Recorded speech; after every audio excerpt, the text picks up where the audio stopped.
Right. Are we there? Should we start talking? Yeah, I'm Perfect. here. Well, I was going to title this Modern Communications, this particular podcast, but that might be wrong given we've spent half an hour trying to hook each other up. Actually, I timed it. It was 47 minutes. 47 minutes? Okay, so I definitely won't call it that. How many creative people does it take to make a phone call? Yeah, absolutely. And the answer is way too many. So, thanks for making time to have a chat, Bob. Really appreciate it. My great pleasure, yes. So, I think at the moment we're in a sort of funny stage, I think, in advertising or whatever it's called today. And I think you seem to be one of the few people who sort of in the fog has a torch, or most people can't see the wood for the trees. So we're going to get to that a little bit later. Yeah. But first I thought we'd talk a bit about where you started and how you kind of grew up. So I was just going to ask where you were born. Okay. I was born in Brooklyn, New York. Okay. And I spent my first 10 years in Brooklyn, and then my family moved to another part of New York City called Far Rockaway, which is a beach town as far away from the center of New York City as you can get. Actually, the next town over, you're not in New York City anymore. Isn't that where Woody Allen grew up? No, he didn't. He grew up in Brooklyn. He made a movie about Rockaway. Okay. Called Radio Days. Yeah, maybe that's what I'm thinking. And in which he purported to grow up in Rockaway, but he actually didn't. Okay. And as a child in Rockaway, what was the first ad you can remember ever seeing? Oh boy! Did any ever make an impression? Yeah, it was I can remember an ad for something called Ipana toothpaste.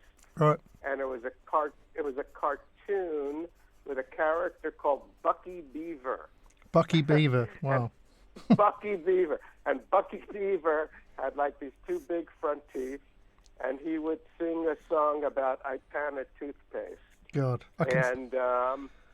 I'd love to see that spot now. I'm sure it's hilarious. I can think of about 7 reasons why that wouldn't run today with just the minimal information you've given me. But right. So, growing up, was there any did you take much notice of advertising? Did you think that seems cool, or was it just wallpaper in the background that occasionally would get through? Yeah, I didn't really think... I didn't pay much attention to advertising, although I did watch a fair amount of television. I listened to radio an awful lot. I was a big rock and roll fan, and so I got my fill of advertising. It's not like I wasn't... It wasn't like I was sheltered from it, but I didn't really pay too much attention to it. And I really had, growing up, I had no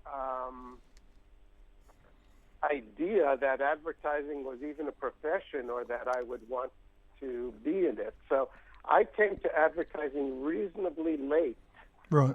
Not having had any kind of ambition to be in the advertising business. Okay. Did you go to the Pratt Institute? Is that right? No. No. I didn't study advertising or I've never taken an advertising or marketing course in my life. I've only read 1 or 2 books. Right. So I'm far from a scholar on advertising, but somehow I wound up being in the agency business for over 40 years. So I kind of stumbled my way into advertising, I guess. So you used to be a science teacher, is that right? I was a teacher, yeah. I taught for a few years in New York City, and I was a terrible teacher. I was the world's worst teacher. I have no patience, and right. I'm not nurturing, you know. Yep. That comes through on your blog. Teachers are wonderful people, and I'm not a wonderful person. So it didn't really, it wasn't really for me. I did it for a few years, but I really was not very good at it. So how did you switch from teaching to advertising? Yeah, I was, let's see, it was about 3 or 4 years after I had left college and I had been teaching, and I had quit teaching, and I was kind of a bum, and I ran into a friend of mine from college who I hadn't seen in a few years, and I asked him what he's doing, and he said, I'm working in advertising. And I said, well, what does that mean? He says, well, you know the commercials on TV? I said, yeah. He says, well, I write those. And honestly, it had never occurred to me that there were civilized people who actually sat down and wrote those things. I just thought somehow they appeared on television. I never really connected that someone had to do that. So, and he said to me, and we had written some stuff together in college. He said to me, you know what? You would be really good at this. So I said, really? He said, yeah. So I said, okay, well, that sounds interesting. What do I do? So he told me how to make up a sample portfolio of ads, which I did. What I did was I just ripped out some magazine ads that I thought were lousy and rewrote them. I didn't have an art director or design person to work with, so I just did my own stupid paste-ups. Okay. And I took he hooked me up with a lady called Judy Wald in New York City. Judy Wald was like the goddess Okay. of advertising placements in New York City, and she placed everyone everywhere. And I went to see her, and she hated my portfolio. Portfolio told me I'd never get a job in advertising, but by then I was already kind of committed to it. So I kept looking, and I found a job. There was a newspaper that's still there in New York called The Village Voice, and it was published out of Greenwich Village, and they had kind of like, in addition to regulation jobs, they had kind of oddball jobs in there also. And I used to check the classified there, and I came upon an ad for Panasonic, the electronics company. Yeah. Was looking for a copywriter for their in-house agency, and I applied, and I got lucky, and I got the job, and that's where I started my, writing in the advertising department there. So what attributes do you think your friend recognized that he thought would make you suitable for advertising, or did he just think that's not hard? You could probably do it. No, I think he thought I was clever. Okay. I think that's what he saw, and I had a fairly good sense of humor, and it was a time in advertising when creativity was to some degree defined by cleverness and humor. Yeah. And so that's why I think he thought I would be good at it. So you get into the Panasonic department writing ads. Yeah. Presumably there's not much outlet for creativity and humor at that point, or is there? No, there is. Actually, I was very lucky because so it was a pretty big department. We had about 40 people in the advertising department there, and we had two agencies working for us. We had Ted Bates, which was a big agency in those days, doing our consumer-facing advertising. And then because Panasonic is a Japanese company and you're kind of like required by law to have Dentsu as one of your agencies in those days, Dentsu was our agency for B2B stuff, and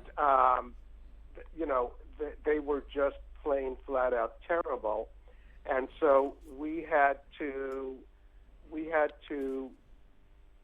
do most of the B2B advertising in the advertising department, And we were very lucky in that the guy who managed the advertising department had a very specific point of view about B2B advertising.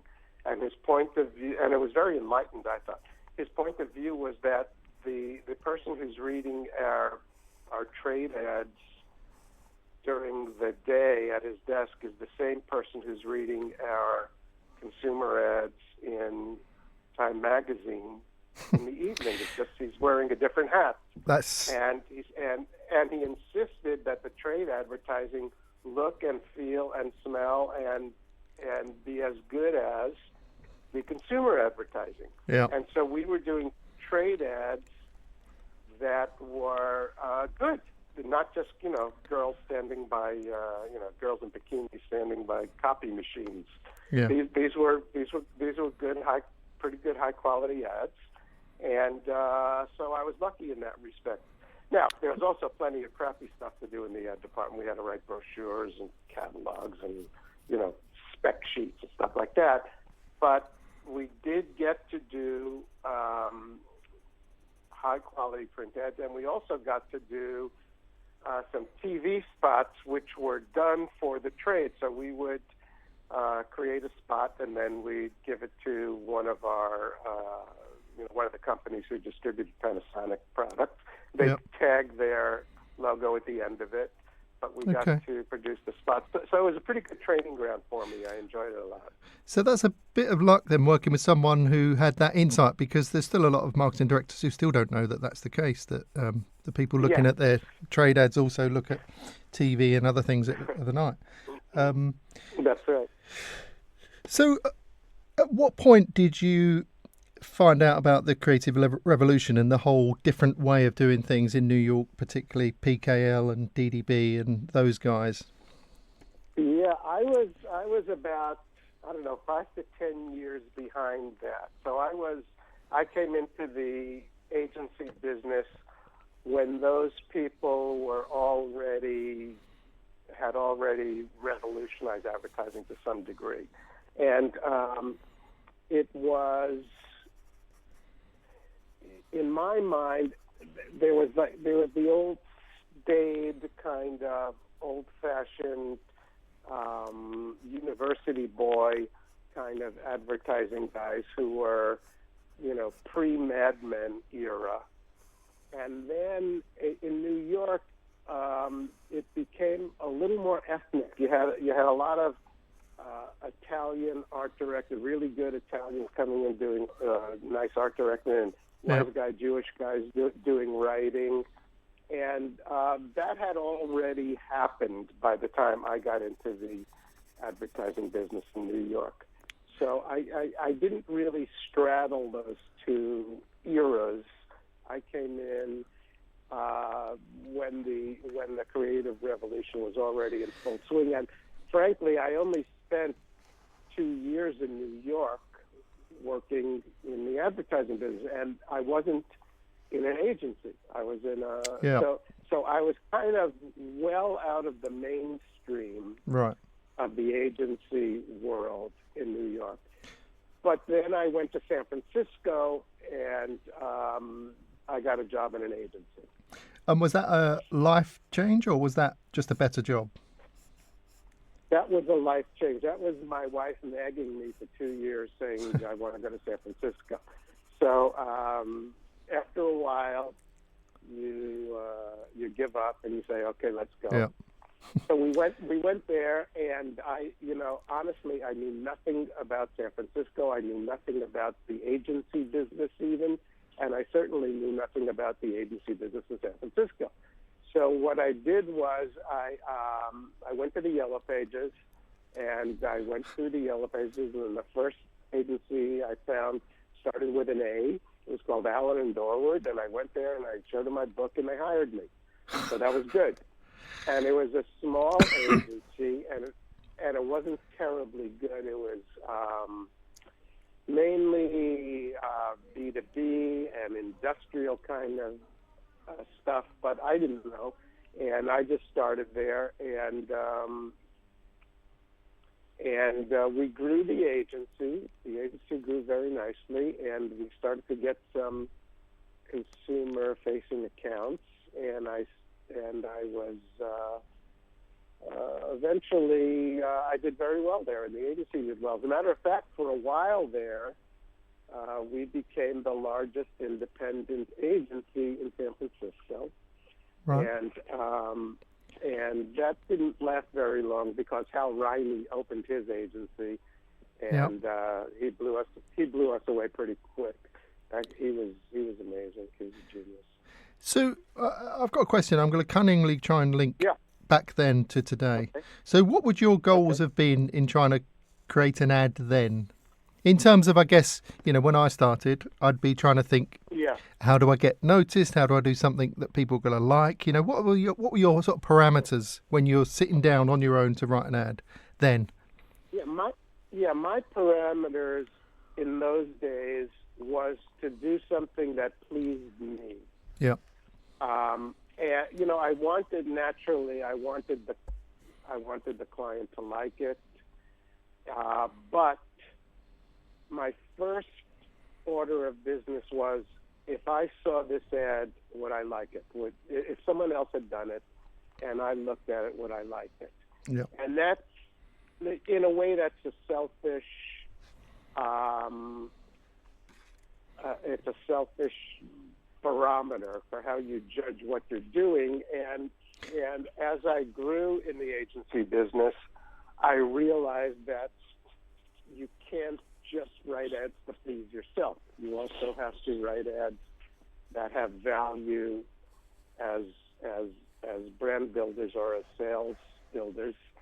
But early on, I have to admit, my goals were selfish. I wanted to do ads that I liked. And what would have made up an ad that you liked? I suppose I'm interested in whether there was a correlation between Steven Spielberg, when he was asked, I think I saw some documentary over here, and they said, you've got 3 or 4, whatever it was, of the top 10 grossing movies ever. What is it you look for in a script? And he says, I look for something that I would like, that I would watch. He said, I can't guess what other people would like, but if I like it, other people may like it. And I just wonder whether there's a correlation between what you liked and that ad then going on to do well, or whether that was just they went 2 different directions. Yeah, I don't know. I think having a higher standard than just pleasing the client is very important. Yeah. It's not that difficult to please a client usually, and you need to have your own standards of this. Even though I know I could sell this, it's not acceptable to me. I think that's an important value to have. Now, very often, stuff that I thought was good, that pleased me, turned out to be crap. And you can't always judge. You can't always trust your own judgment on these kind of things. And I'm sure you've had the same experience. There's stuff in the idea stage that you say to yourself, this is going to be brilliant, this is going to be fabulous. Yeah. And then when it's actually produced, it's a piece of crap. And then there's stuff that you say, well, you know what, this isn't, I don't know, I guess it's okay. And then you produce it and it turns out wonderful. Yeah. So there's a bit of magic and mystery between the idea stage and the execution stage. Yeah. And you're never really sure about that, but I think you do want to at least have a standard at which you say, you know what, I just can't do this. This is not good enough, at least for me. Yeah. I mean, I guess I was trying to think back when I was sort of starting, and the basic things I would be trying to think that grabbing someone's attention was always a big thing. How do you say something that makes the product or company seem appealing? And then how do you do it in such a simple way that they remember it as a very basic thing? And I wonder whether that's changed? Because that would have been... I think it has. Yeah, I think it has changed. It's, you can't be inside every agency. You don't know what goes on. All you can see is the results. All you see is what's in front of you. And from what I see, the idea of simplicity has been, that was one of my core, that was one of the things I think I always tried to do, was to keep simplifying until you get to the heart of something. I don't think that really is a discipline that most agencies practice anymore. I think the time that we used to get when we had a chance to do a new campaign or something helped us not accept the first thing that came along, and it helped us keep thinking and keep digging and keep trying to simplify. I don't think creative people these days have the same luxury of time that we had. It seems like everything is rushed. Yeah, I guess, but I suppose I wonder why clients come to agencies in the first place, because obviously though people who can deliver those skills are why that's one of the reasons you go there. So to lose such a core thing of simplification, distilling down, seems like the very essence of what you're trying to do. You're trying to give someone something in a bite-sized form that you can remember. So, and I think you're right that it doesn't, people seem to have discarded distilling as I don't know, because in many ways lots of the things that used to take ages are now very quick. You don't need secretaries to type up scripts and things. Your typesetting doesn't come back a day or two later. There's a lot of that part of the process that I guess would build in time for thinking, because there was a certain things you couldn't move, but it's also very quick now to get a sense of a concept. I just wonder why there's not more focus put on simplifying, attention grabbing, some of those things that sound quaintly old-fashioned now.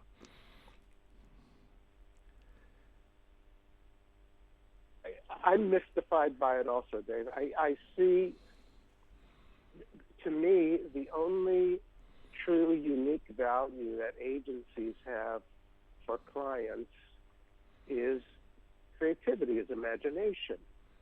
And yet, the agency business is very focused these days on other things, on data, on measurement, on things that clients can get better from other suppliers.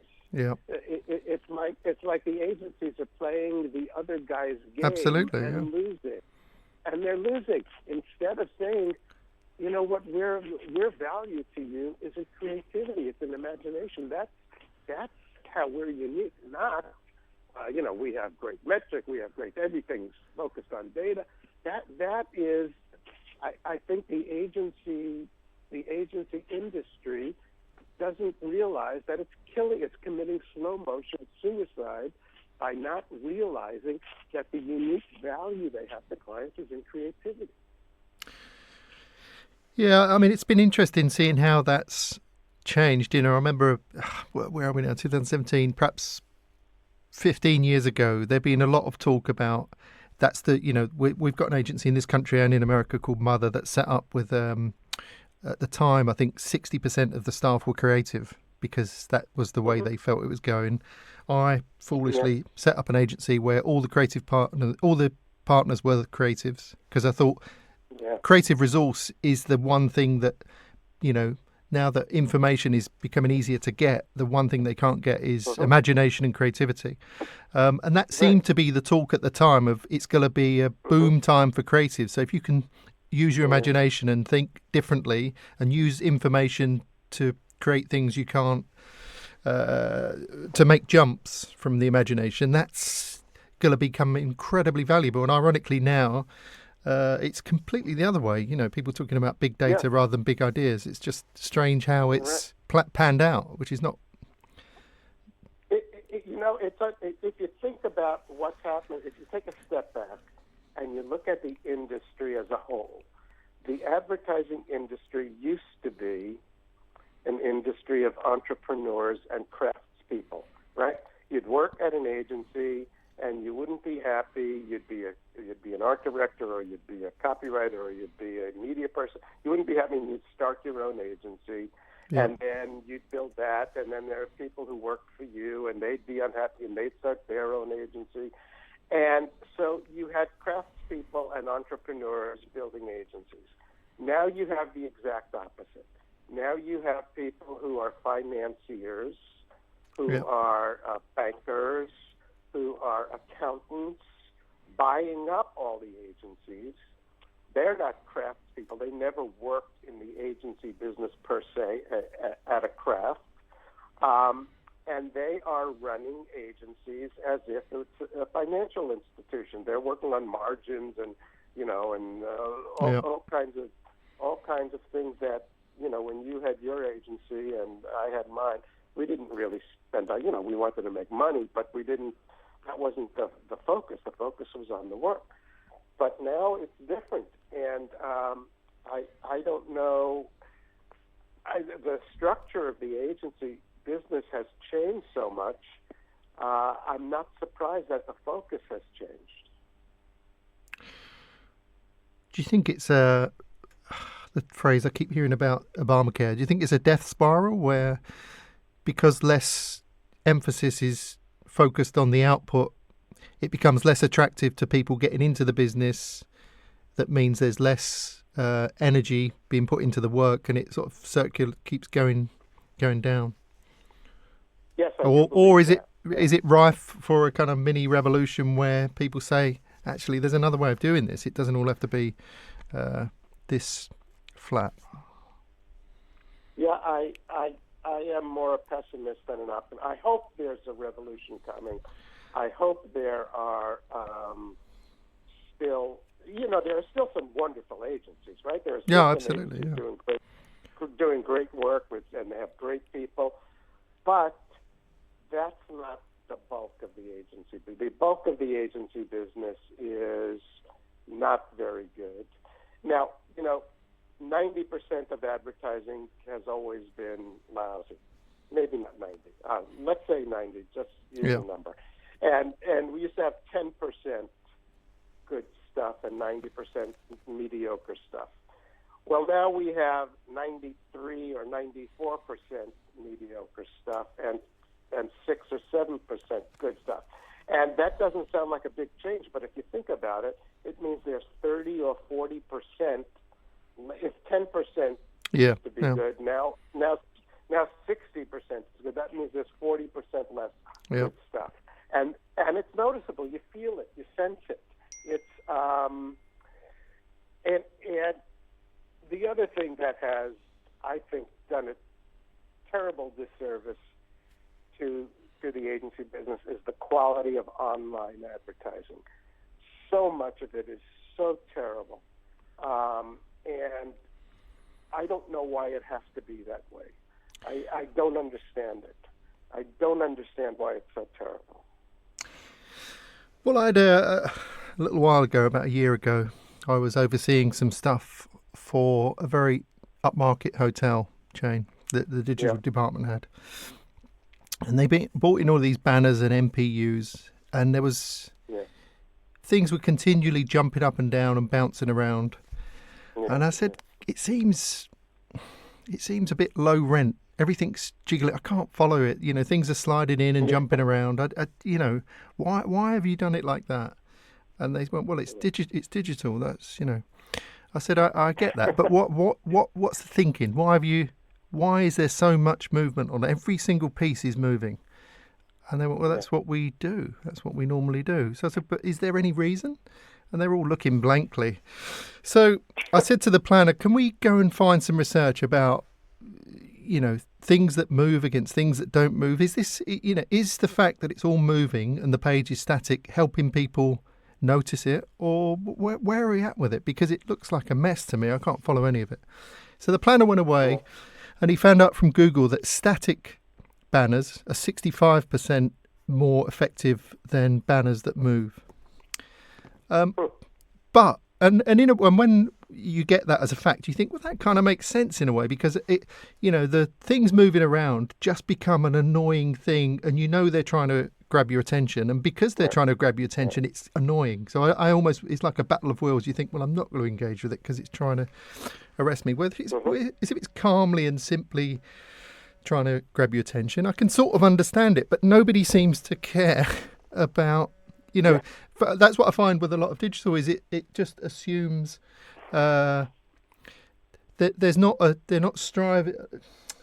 It's the way certain people do it is replicated over and over rather than looking for new ways to do it. There doesn't seem as much curiosity it's a huge generalization, obviously, but replicating things seems to be very commonplace. Yeah, and to me, the biggest disappointment has been when I was creating advertising. My primary objective, the thing I wanted to do, was to try to build a successful brand. To me, that was the highest goal of advertising. If you can build a successful brand, you have done your damn job as an advertiser. You've done a great job. But online, the highest goal of advertising now is to generate a click. Yeah. And to me, that's the lowest attainment. That's not a high achievement. That's a very low achievement. But that's what they're aiming for. Everything is short term. Everything is, they're checking the numbers today of ads they ran yesterday. They're not looking at the big picture. And it's very disheartening to me to see that advertising is very quickly becoming nothing but a direct response medium for many advertisers.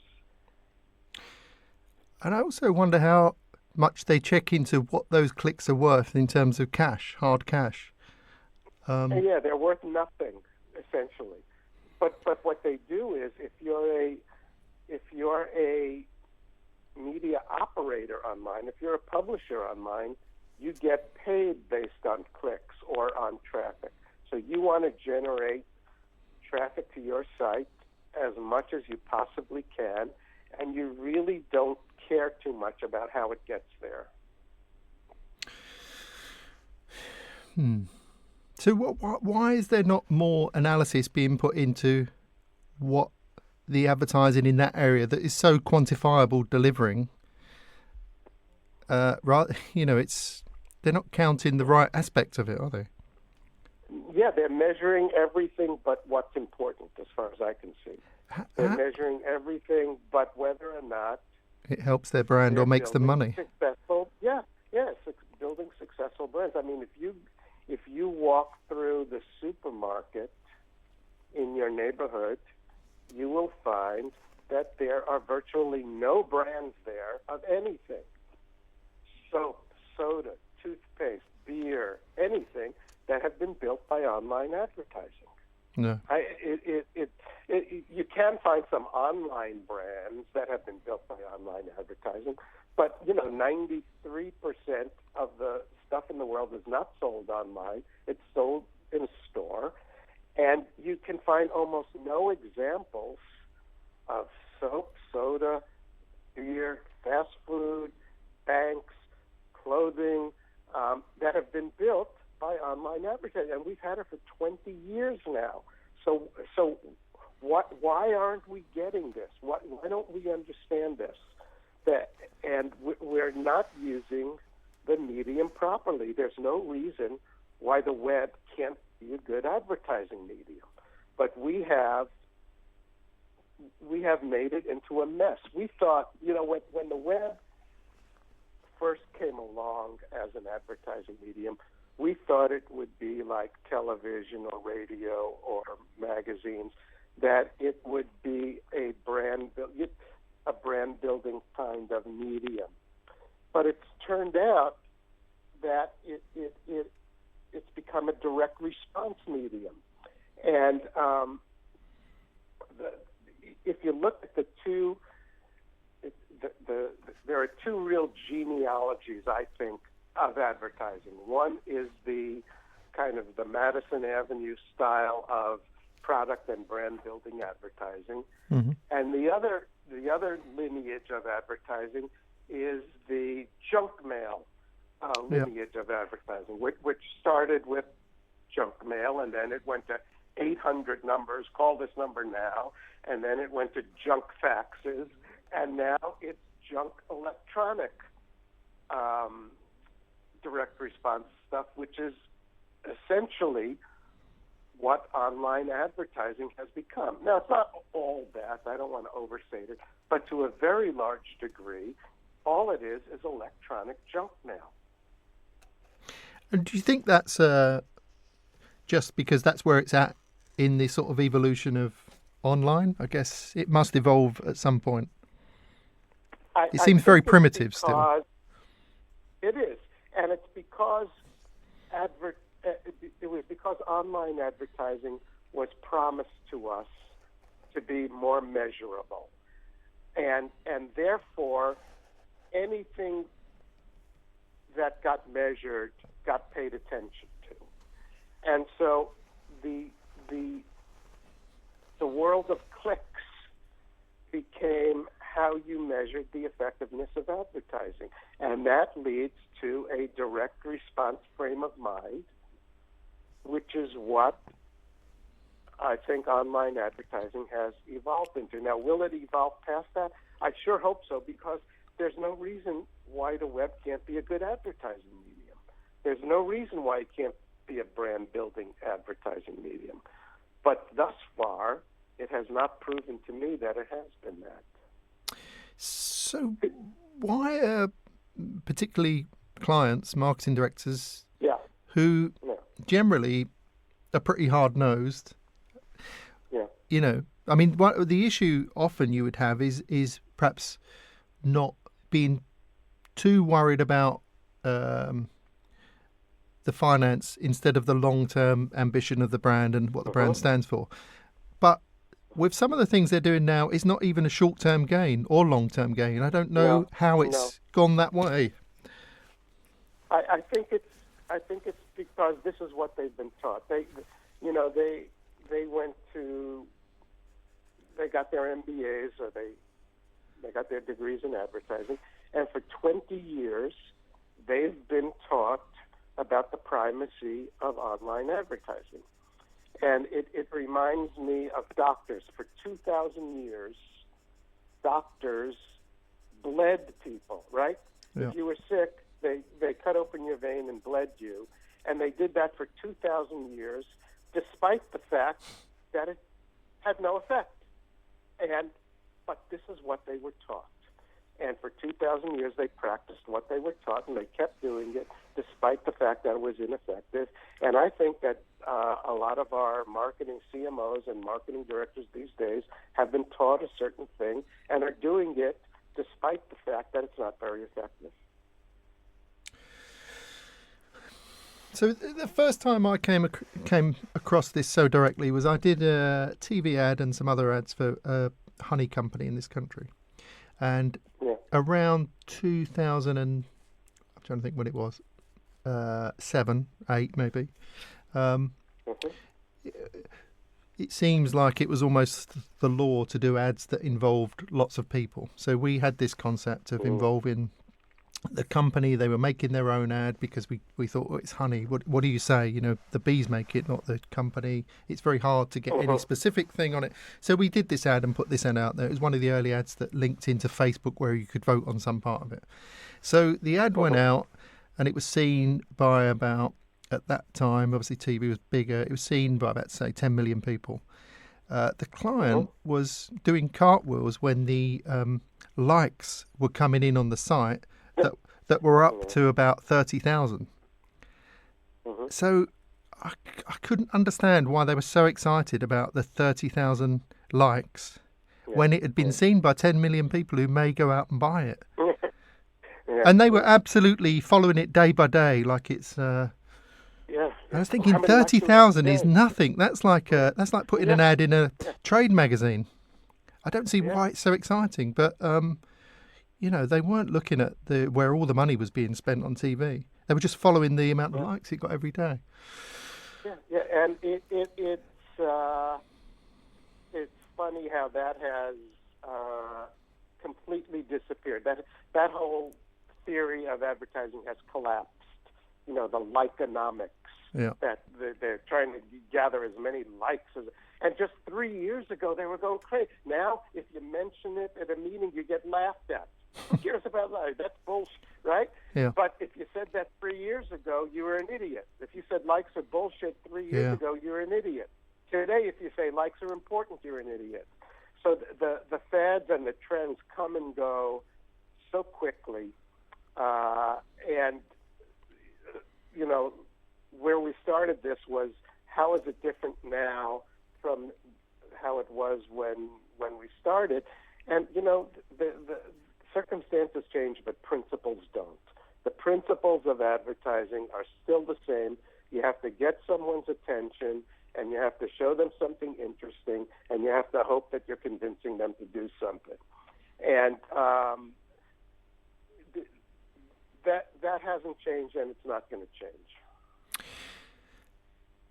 So I'm going to go back slightly to when you were at Allen and Dorward, and just trying to think, obviously, when I read your blogs now, I can see you're incredibly detailed and analytical. Were you that way as a writer? I was. Or were you much more gut? Yeah. No, I've always been. I'm a precise writer because I'm not very fluent. So it takes me a while to write stuff. And even my blog posts, believe it or not, they are rewritten at least 5 times before they ever appear in the blog. Because one of the great motivators in my life is fear of embarrassment. Yeah. I hate to be embarrassed. And so what I do is I check every fact 3 different ways. I check my grammar, a silly thing, grammar and spelling. I'm very I don't want to be embarrassed. I don't want to publish something that isn't true. Yeah. I don't want to write something that is I used to have a guy who worked with me. He was a brilliant guy. He went on to be a novelist. He worked with me at Panasonic, and he was a stickler for grammar. And so if you wrote, and he was one of the supervisors. If you wrote something and the grammar wasn't right, he'd make you change it. And 1 or 2 of the writers would say to him, "Well, why don't we, so the syntax doesn't match. Nobody's going to care." He says, "Yeah, someone's going to care. Someone who's intelligent, who's going to read this, is going to care. And I want that intelligent person to think we're a quality company." Yeah. And that's one of the things I try to be assiduous in my writing, and I try to be as careful as I can. Now, sometimes I shoot from the hip. There are days when I'm just pissed off about something, and I just, I just blast something out. But in general, I've always tried to be a little left brain and a little right brain, and I hope it's imaginative, but I also want it to be correct. So who were the creatives or the writers who inspired you coming through at that point? Here in San Francisco, there was,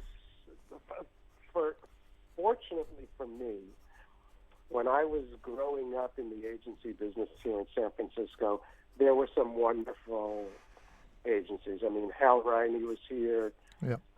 Later on, Jeff Goodby was here, still is. And there were some great, and there were some great writers here in San Francisco who nobody knows about. There's a guy named Walt Kramer who was amazing. Right. A guy named John Crawford who was amazing. And they weren't famous in the U.S. or anyplace else, but they were famous here, and they were great writers. And so they influenced me. And then, believe it or not, because I was self-taught, because I had never gone to ad school or taken any advertising courses, I became a creative director, and I was running the creative department before I really knew very much. And a lot of the people who helped me were people who I hired.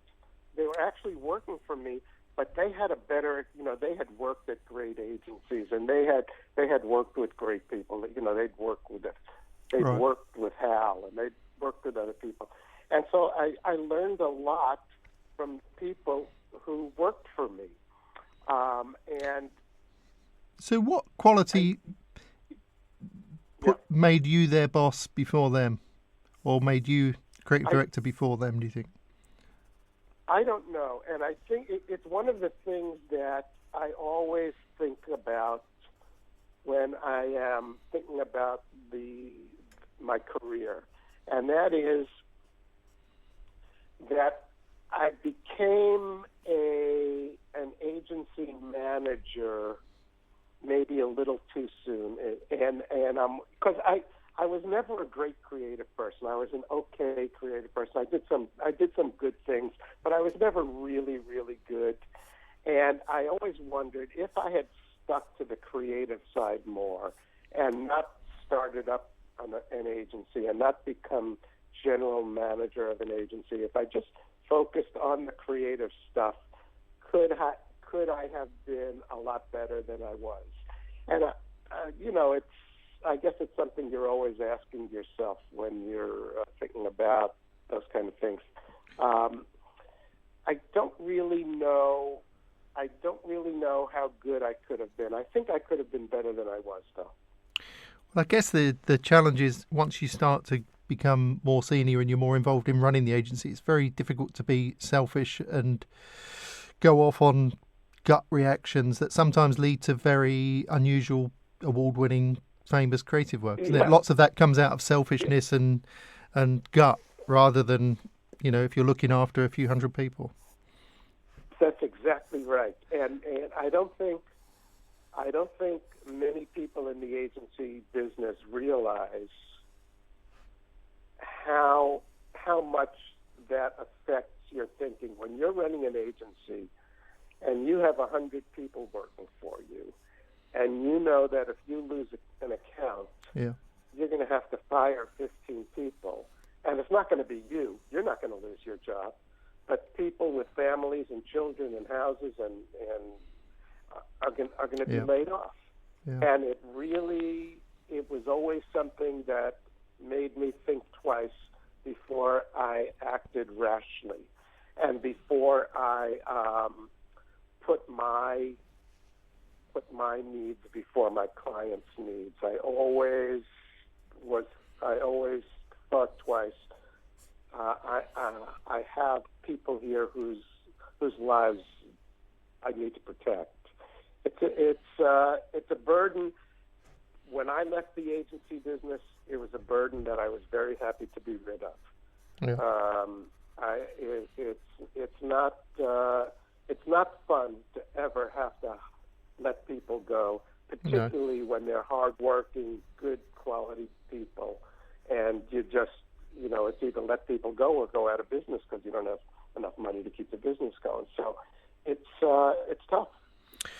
Tough place to be in. So what was your next job after Allen and Dorward? After Allen and Dorward, Allen and Dorward grew, and we were acquired by a company, an agency in Australia that was doing very well at the time called Mojo. Yeah.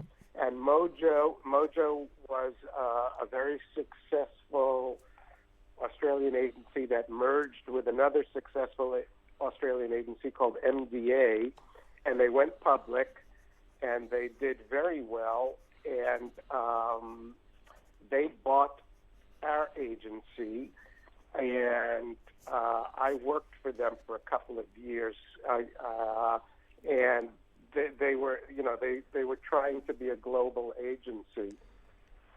So they bought in the U.S. They opened an office in England. I think they had an office, had a few other offices.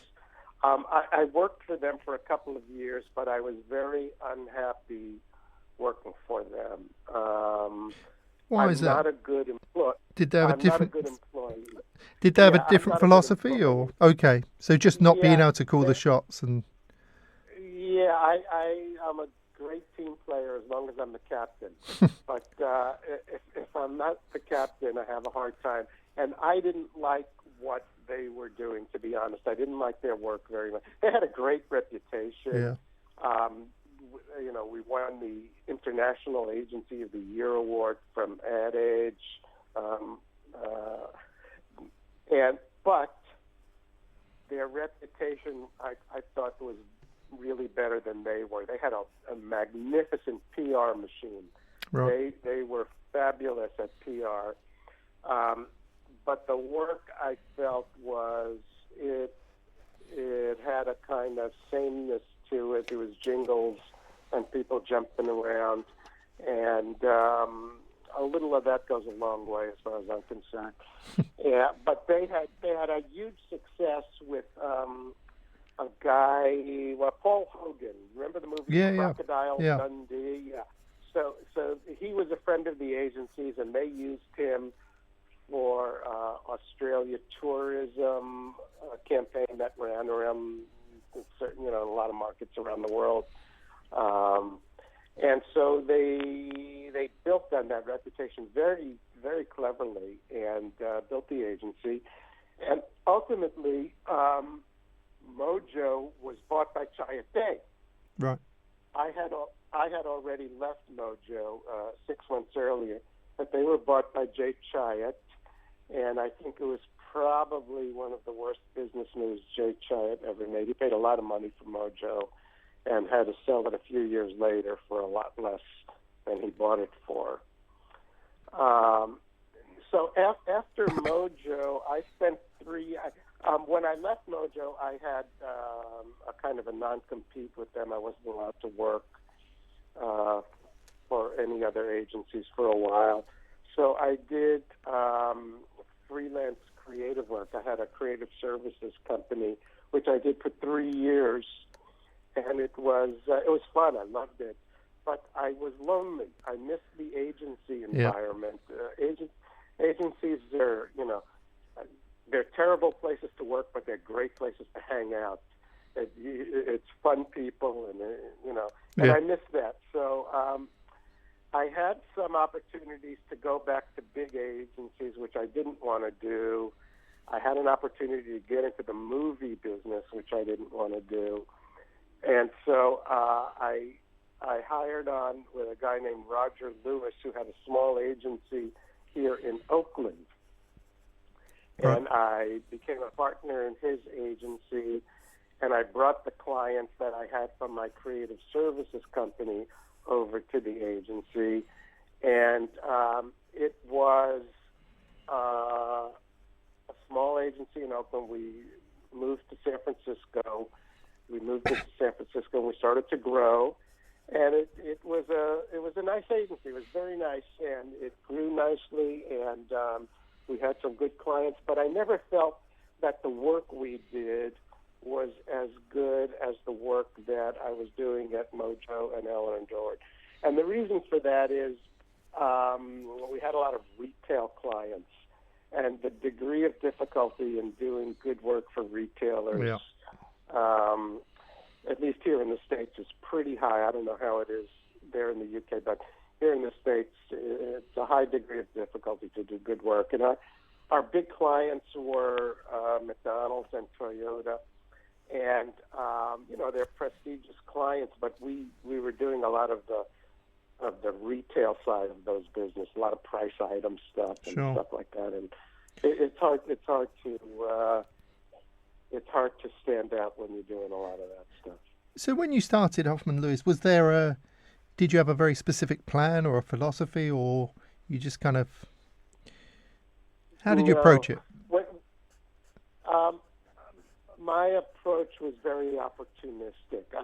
When you're an independent agency in a large market where there are large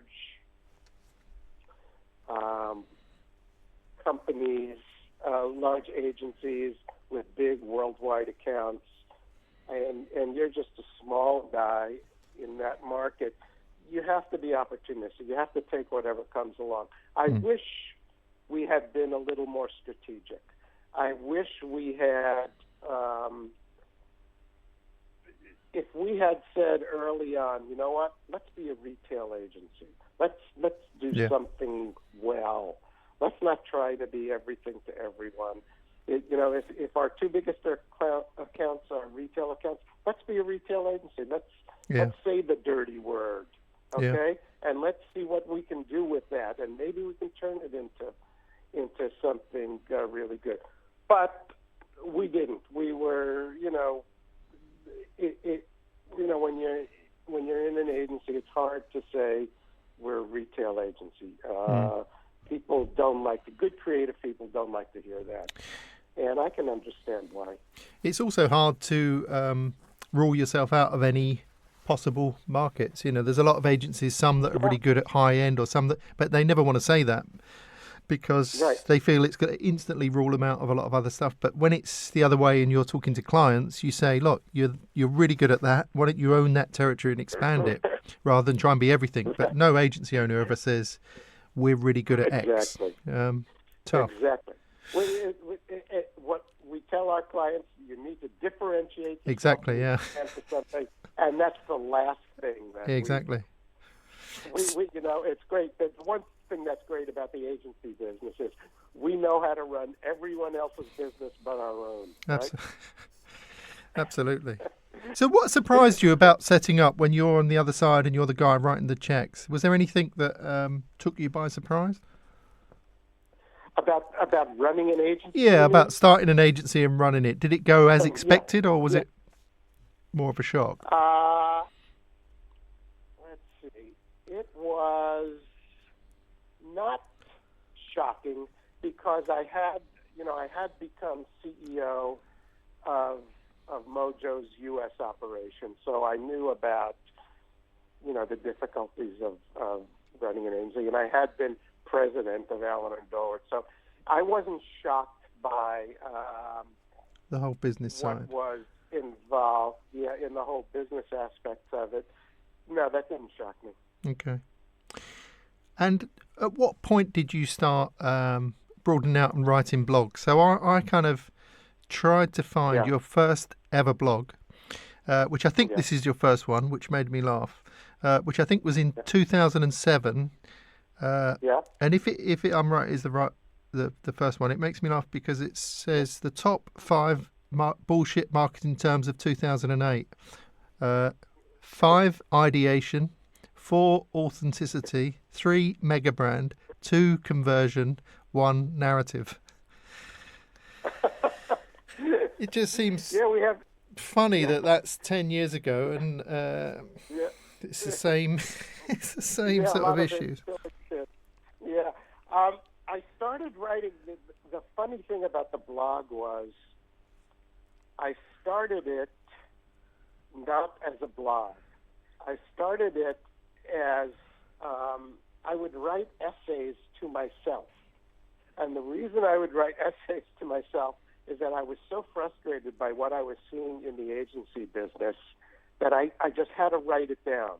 And the way I clarified thoughts in my mind is to write them. I know if I can write it down and it makes sense in the written form, then I'm thinking straight. If I can't make sense of it in written form, then I'm not clear on what I'm thinking. So around 1999, 2000, when the .com boom was booming, and there were people coming into our agencies every week with millions of dollars to spend on the most idiotic .com ideas you could ever imagine. Yeah. And And I would sit there and say, what the fuck is going on? Are these people insane? Do they really think this is going to happen? And so we stayed away from all the .com potential clients, and we looked like idiots for about 2 years while everyone was cleaning up on these suckers. And then the whole thing crashed, and a lot of agencies went out of business, and all of a sudden we were geniuses because we didn't listen to the bullshit. So I started. Go on. Yeah, go ahead. No, I was only going to ask how you managed to. I mean, there's not many people that could turn down that kind of business. It's modern. They've got lots of money. They seem slightly daft. How did you, when it's your own company, turn down that business? I mean, you couldn't have predicted there's going to be a crash. Why did you do that? Well, we had one .com account that we took that was actually pretty. It was not a terrible idea, but it crashed and burned eventually also. But it just didn't make sense to us. As business. The businesses that they were presenting to us, they just seemed unsustainable. They were living on investments, not on real operational income. They were living on investor money. And and I guess the problem is, if it's a problem, we told them. We didn't bullshit them. We said. I remember one guy saying to us, we're sitting in the meeting, and he's explaining his idea, and he says, "You just don't get this, do you?" And I said, "No, I don't." And that was the end of the meeting. and that was. Maybe we were arrogant, or maybe we were making enough money doing what we were doing, or I don't know. But we didn't fall for it, and I think that we may have missed out on some short-term windfall money, but in the long term we were a healthier company because I think we recognized the difference between business and bullshit. So it makes you quite an unusual person to not either think we'll just take the money, or secondly, I must be old-fashioned. It's just me. I don't get it. I need to go along with this because this is the future. Yeah, it's a kind of arrogance that I'm not proud of, but I know who I am, and I know that it's hard for me not to say this is bullshit when I think it's bullshit. And it's not that I'm always right. I'm very often not right. Nonetheless, I have confidence, at least in my gut feel, that I know when something's right or wrong. And how has writing the blog must have caused you problems? Because it's so unusually forthright. And I think when we spoke earlier, I said you seem like a cross between Woodward and Bernstein, in that you not only say it, you kind of prove it. Has that caused issues? Yeah, it caused issues at the agency. My partners hated the blog, and we disassociated the blog from the agency. But I just had to write it because I can't keep my mouth shut. And so the funny thing is my blog would get more visitors in a day than the agency website would get in a year. Yeah. And yet we disassociated the blog from the website because my partners were afraid, and I could see why they were afraid. What I was saying at the time was very negative and about what was going on in the advertising industry, and it was not popular. Now, what I'm saying today is essentially the same stuff, but it's not as what I'm saying now is not as controversial. I'm hardly even a contrarian anymore. I mean, there are so many people who have I think, come to realize what the problems have been in the advertising business in the past 10 years, and I'm no longer that far out on a limb, I don't think. But at the beginning, I was. So, and has it ever? Sorry, Bob. Has it ever led to you winning clients? The blog? Yeah. Not in the agency. Right. No, not when I was in the agency. But it has led me to get a lot of business now as a speaker. I do a lot of speaking, and the blog is the primary way that people who hire me to do speaking find out about it. It's not led to assignments for advertising, because obviously I can't help but read it and think, if I was a marketing person, I would think he may be able to lead me through this new world of bullshit that most people don't seem to have a handle on. You know, most people don't give you any clear direction. I am not looking for advertising business or marketing business or even consulting business. I have done a few consulting gigs. I've done a few strategic gigs, but I don't really like it anymore. Right. It's not. Those days are over for me. I have. There are other things that I'm interested in. I'm interested in my writing. I have a new book that I'm working on, and I'm interested in speaking, but I'm not really interested in consulting. Consulting is a pain in the ass. It's like a lot of work for not very much money, and what I find is that people who hire me for consulting gigs don't really want my opinion. They want my approval. Right.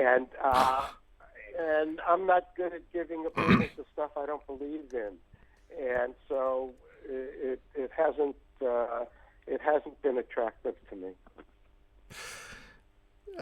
I've noticed that, as you say, recently I remember reading the one about BBDO becoming the social agency of the year for not doing social.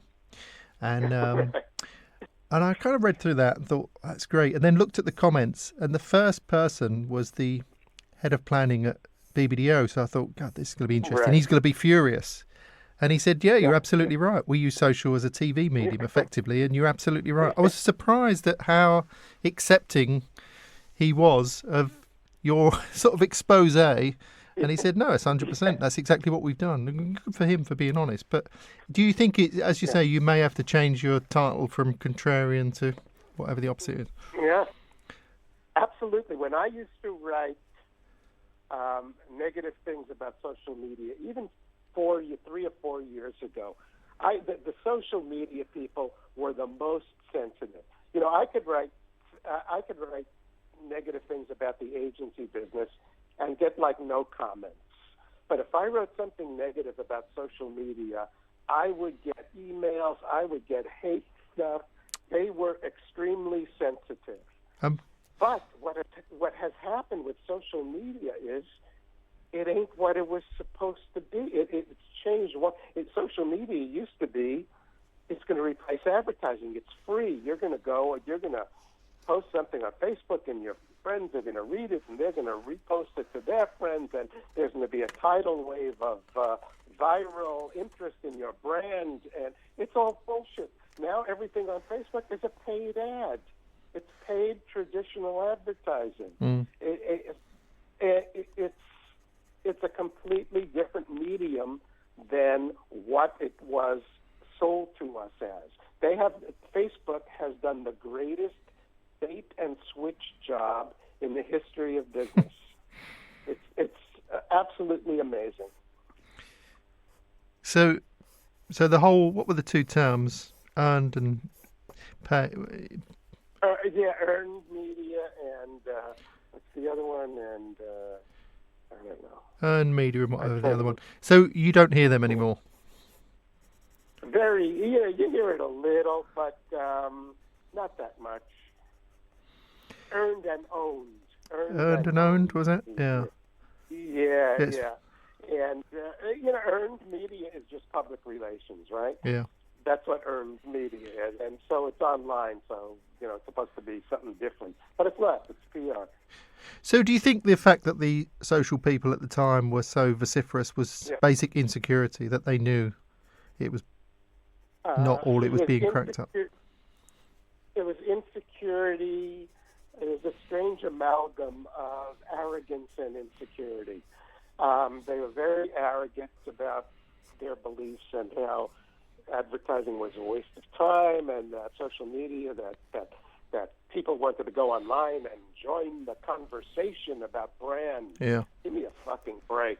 Who try to find me a conversation about brand? Who believed that bullshit? And billions of dollars were wasted on promoting that bullshit. Yeah, join the conversation about our brand. Get the fuck out of here. Who's having it's such bullshit. But they believed it. Now, it's you go to Facebook, there isn't a fucking conversation about a brand to be found. All there is paid traditional advertising. Big fat ads right in the middle of your Facebook feed. Yeah. Well, I did a little test before I was going to speak to you. It came up on Twitter with, I just thought it would be interesting to do the process. So it came up on Twitter, market your blog, whatever it was. So I filled in their forms, put down 100 quid or whatever it was, not much. And it filled in the whole process. What do you want? Followers, this thing, that thing, over this time. So I thought I'd speculate 100 quid. So I had to fill in the exact times, pick 2 days. I think I spread it over. So almost before that day had come, there was like 100 followers seemed to turn up in one go. And I thought, God, that's weird. That's like an hour in. We're an hour into these 2 days. There's 100 followers. Seemingly, no one then turned up over the next 47 hours. So then I clicked through these new followers I'd got for £1 each, and they were all seemed to be from South America, and their pictures were like them going crazy on the beach. This is a generalization, but it was all pretty much the same kind of person. They were like jumping up and down on the beach, probably 23 in South America. They'd instantly signed up to my blog to follow that. And I'd look through their likes and their profiles and think, I can't find anything that would make me understand why that person would want to follow someone in London who's writing about ads, and there seemed to be nothing. And I don't know, I don't exactly know how it works. It's all a scam. It's a scam. It's a scam. Is it just as straightforward as that? Absolutely. Those aren't real followers. They're made up. They're made up Twitter profiles that are, and as soon as you sign up, whoever's running the scam sends them over to you as if they're real followers, or they're people in Indonesia or the Philippines who sit all day and click on ads and click on websites, or they're bots. It's all a scam. You can go on when we're finished with the phone call. Go on Facebook and not Facebook. I mean Google, and just search for followers, and you can see there are people. How many followers you want? You want 10,000 followers? Okay, $250, and it's all bullshit. But I guess the problem is, if I was running some beer company, and then I went in as marketing director and said to my boss, right, I want to spend $500,000 on Twitter. We want to build our base. We want to become better known, have more followers, and blah, blah, blah. And you spend $500,000. Presumably you get 500,000 followers. So then the next year you go into your boss, you say, we've had really good progress. We're now, that money's translated into 500,000 followers. This is the modern world. We're moving in the right direction. So everybody wins, except the guy who owns the company, who owns the beer company. The only person who wins is the scammer selling you the followers. Nobody else wins. The CMO looks good. The CMO looks good. For a little while until the social CEO media finds out what's company really done it. gets money, Yeah. the scammer gets money. It's just the person who's written the check is the only loser in the process. Yeah, the fool is the guy writing the check always. So I can see how that can perpetuate, because you can instantly get results, or even though they're bogus, by putting money into those things. Whereas going in to say, this seems very modern, or this seems, but actually what we want to do is review the whole way we're talking to people, and perhaps we want to do more TV or whatever the thing is a harder sell, I would imagine, for most marketing people. Sure it is. The online stuff is so easy to sell. First of all, it's cheap, very cheap to advertise online. And you can if you're a CMO, you can put out a little flow chart that shows 52 weeks of online advertising for $28. And you look like, oh, look, we're doing all this advertising. Yeah. It's worthless, but it looks great on a flow chart, and people who don't know are impressed by it. If you want to do alibi advertising, Yep. the web is the perfect place to do alibi advertising. You can make it look good for very little money. But over in the States, that's starting to catch up with people, isn't it? Where people are going to court. Yeah, some things are starting to catch up, but still, online advertising is growing double digits every year. It's going to be the number one medium. It's going to surpass television this year, according to most of the reports. So, they're doing okay. So who doesn't want to be part of that? The number one medium. Right. Sure. All these people can't be wrong. Right. Exactly. So where does that leave? If you were getting into the business now, I mean, how would you begin to navigate? It used to be quite a straightforward process. Could you imagine yourself getting into the business now? How would you? I could imagine it, but I don't think I would be happy. All of my friends and the people I know in the business are not very happy. It's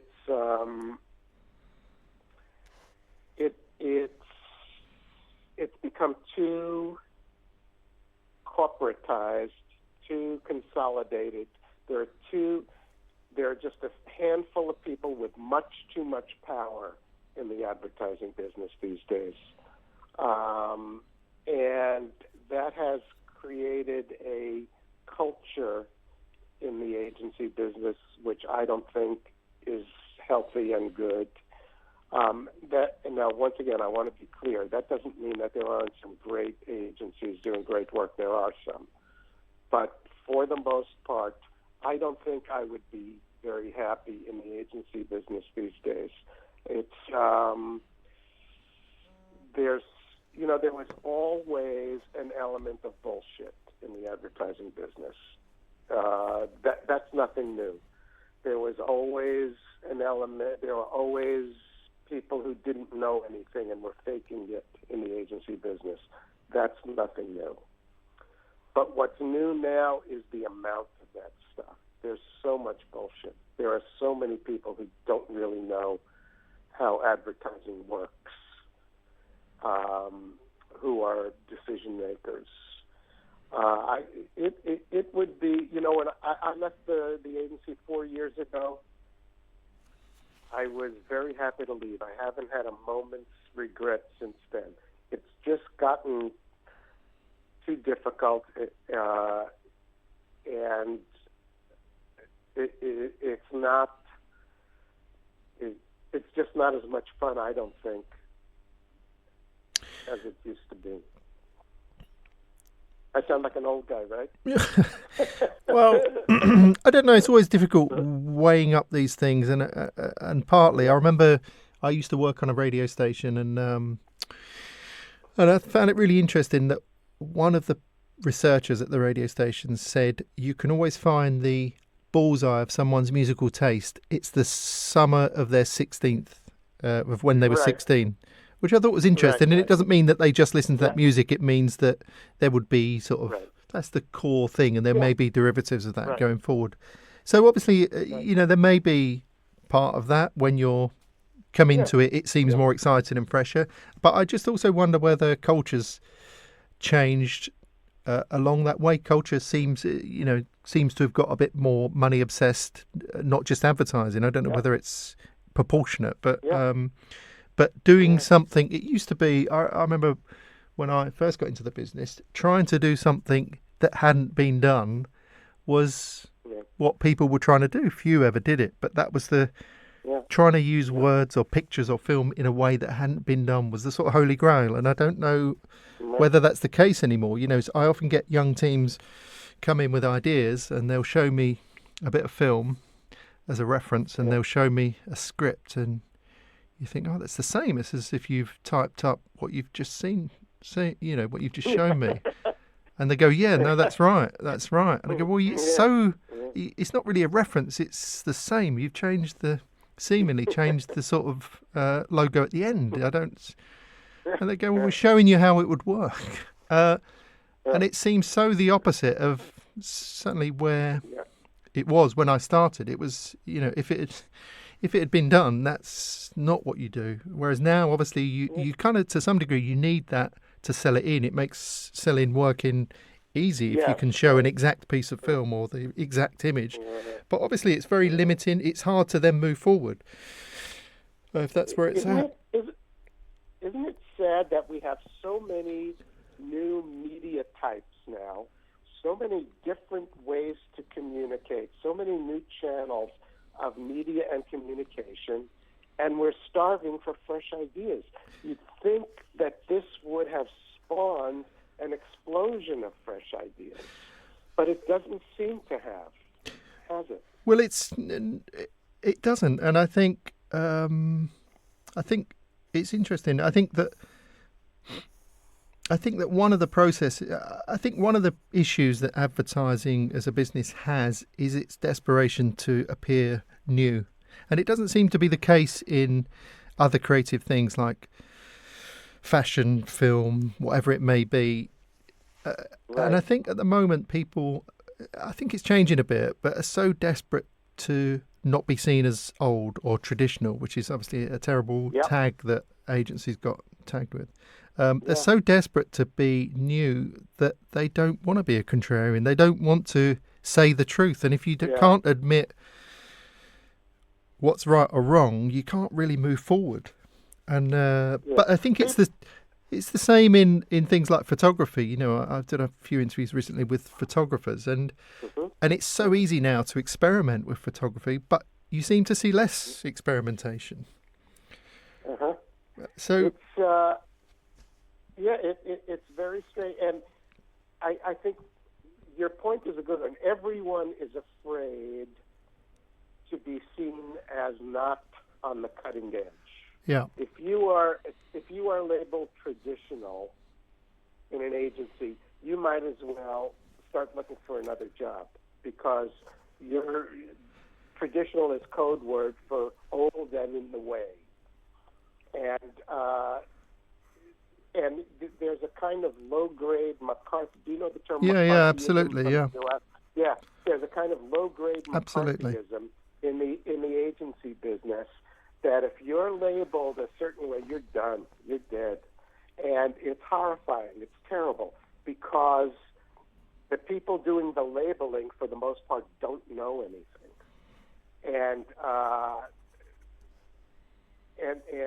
the people who are questioning it are being stigmatized for being skeptical. And skepticism, in my opinion, is the key to intelligence. If you're gullible, if you believe everything you're told, and you're not skeptical about it, and you don't investigate, and you don't analyze it carefully, you can be persuaded to believe anything. Absolutely. I think again I think skepticism was probably the number one part of a creative department. So every brief that would come in, it would be a pain in the arse for, account people and planners, but every brief that would come in, the creatives would say, well, is that really true? Does that make sense? Yeah, Does anyone why? care? Right, Would right, anyone notice? But right, isn't that the same as X right. and Y? And in that context, that led to more focused thinking. There are certain aspects of, but why would you follow that on Twitter? But would you really engage with that conversation where they don't embrace that in the same spirit and they will go, well, that's just doesn't get it. That skepticism, a bit like McCarthyism, isn't valued. And obviously being skeptical of something is the first step to solving it. You've got to be skeptical about every aspect. Otherwise you waste people's money. But it's not skepticism isn't something you hear. You don't even hear the word very, very often anymore. No.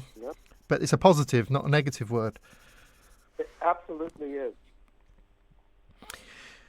So I would be tempted to ask you what's going to happen in the future. But obviously I know you always say, who the hell knows? But it's interesting reading your early blog on the biggest bullshit words of 2008. How little things have changed in a sense. But I guess I can't help thinking at some point the humanity must come back, because the people haven't changed that much that we're talking to. The methods have, but the psychology of the people that you're trying to get through to hasn't really changed that much. I wish I could believe that there will be that the pendulum will swing back to humanism and to thinking about people rather than numbers. But I have to say I am skeptical. If anything, I think it's going further in the wrong direction. And I think we're going to be subjected to more numbers rather than less, and fewer ideas rather than more. And I hope I'm wrong. Well, but, if I had to bet, that's the way I'd bet. Well, the only thing is I have to be slightly more optimistic. But I think, nobody would have predicted a few years before Obama got in that he would have got in. He was totally the wrong person to get in at that point. And obviously nobody did predict that Trump would get in. I mean, who knows if you just keep going down this road of trying to turn everything into numbers and systems and formulas and all the things that used to be considered not a very useful tool to speak to other humans and try and cut through. But you know what I'm seeing? All the numbers, when they're wrong, when all the numbers, all the predictors of the future, when they're wrong, they don't say, oh, gee, you know what? Our numbers were all wrong. We need to think we need to think bigger than just numbers. They say, oh, our numbers were wrong. We need more numbers. We need more better numbers. That's what they say. And that is, I'm afraid, where we're headed. How do we end on a more positive note? I don't want to end on that gloomy note, Bob. Tell me something positive that's happening. We can sing it. Okay, what's positive is I think people are starting to realize how much bullshit they've been fed over the past 10 years. I think the rebellion against ad tech that is going on by marketers who are starting to cancel their online advertising until it can be cleaned up. Yeah. That's positive. I am hoping that this will allow people to reevaluate and to be skeptical about what they're being told, and to learn how much fraud there is, and to learn how much corruption there is in online advertising. And maybe this will reset some minds about where advertising needs to go and how people really how people really react to advertising, and the importance of doing stuff that doesn't just work by the numbers, but that appeals to us as human beings and helps us build more effective and better brands based on doing good advertising. That sounds good. Sounds positive. It reminds me of the Alcoholics Anonymous. The first step to solving the problem is admitting you've got one. So yeah. That sounds positive. Let's hope. I'm going to go out on that positive note, Bob. Hey, this has been a pleasure. It's been great to talk to you. I really appreciate your time. Sorry it took a while in the beginning to hook up. No problem. Thanks again, Bob. Have a nice day. Thank you. You too. All the best. Bye.